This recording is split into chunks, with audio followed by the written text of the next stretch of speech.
Welcome to Matt Loves Eurovision. Today, which is the 2nd of April, the EBU have announced the running order for this year's semi-finals.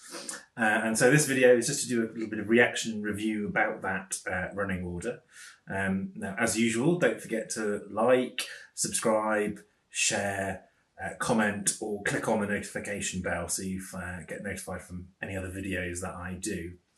So for those of you unfamiliar with Eurovision, which some of you may be, we have two semi-finals each year as well as the grand final, because so many countries enter Eurovision, you couldn't all have them in one grand final, so they get whittled down in the semi-finals, and so they have two semi-finals and the top 10 from each qualify for the final, and that roughly sort of is around half to 2/3 of the songs in each semi-final go through to the final. So it's not huge numbers that we sort of lose.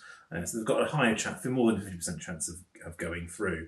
Now, until 2013, it was all just done, both the final and the semi-finals. The running order was just done by lot. So there was no kind of construction of it. But from 2013 onwards, the running orders have been planned out and sort of decided in advance. And the reason behind that is a couple of reasons. One of the arguments was to try and make the running order work better on television or for a viewing audience, so that you didn't get kind of clusters of similar genre songs all in one, or starting or ending with really slow songs. So it gives them the opportunity to put like some of those big sort of stagey upbeat songs at the end or the start of shows, or at where they've got breaks. Also helps them where they have, if they've got complicated staging, they can plan in better breaks then, so that they've got, again, where you have a random running order, that becomes more problematical. Anyway, that's the kind of the reason behind it. But it has been noted that the running order can have an effect on the chances of qualification. Now, I decided just to check that out to see whether that was true or not. Are there particular placings that are more likely to see qualifications? And there are some patterns there. So if you look at, if you're the first one up, that doesn't really give a big advantage. But if you go last in your semi-final, as the last song of the semi-final, that does increase your chances of qualification. Very few songs have performed last in the semi-final and not qualified. Going second has always been what's called the death slot in the grand final. No song that's ever performed second has ever won Eurovision. However, it's not such a death slot when it comes to the semi-finals, I discovered. It's about half and half there, so it's not the end of the world if you're in second in the running slot. If you're third or fourth, those are much more problematical. They really there's more non-qualifications from those places than others.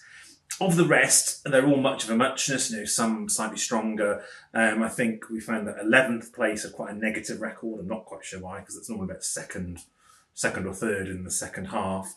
But overall, the latter places, as in the second half placings, especially kind of 14th, 15th and 18th, tend to have better placings. But obviously it does depend on the song and the country, of course. So what does that mean for this year? And if you're not sure what the running order is this year, do take a look on the Eurovision.tv website. I'll put a link in the description that you can go and see the full semi-final running order. Well, if you're a Serhat and San Marino fan, you'll be overjoyed, and I am one of those people, because they've been placed last in the running order on the first semi-final, which is about as good a slot as San Marino could have hoped for, I think. So let's see whether that will get them their second qualification place. Not so many surprises in the kind of the death slots. So Moldova, Finland, Poland, Georgia, Montenegro are all there. But the one surprise is one of the show favourites, Switzerland, is in the fourth place in the second semi-final. But I think it's surrounded by quite a lot of sort of weaker songs, so maybe they're not in so much trouble after all. They'll stand out a bit more. Just a couple of other things to note. There's in the first semi-final, Iceland and Australia are next to each other. They both are very distinctive, probably will have very distinctive staging, which seems a bit of an odd choice, but maybe they're going to put a break in there so to allow the changeover. That may be it. And equally in the second semi-final, you have Albania and Russia next to each other, both which are kind of very big, dramatic, kind of musical theatre ballad type ones. And again, maybe it's a staging thing that enables them to, they would put a break in to change over. But it just seems a bit odd to have such similar genres there. But of course the risk is that on both of those that they could cancel each other out, but who knows which song, which country would be the one that would suffer more. So take a look for yourselves. I think most of the favourites are in the sort of more favourable positions aside from Switzerland, but you never know how it will go. So I hope you enjoyed this quick video, and we shall see you next time. Cheers. Good luck to all the contestants.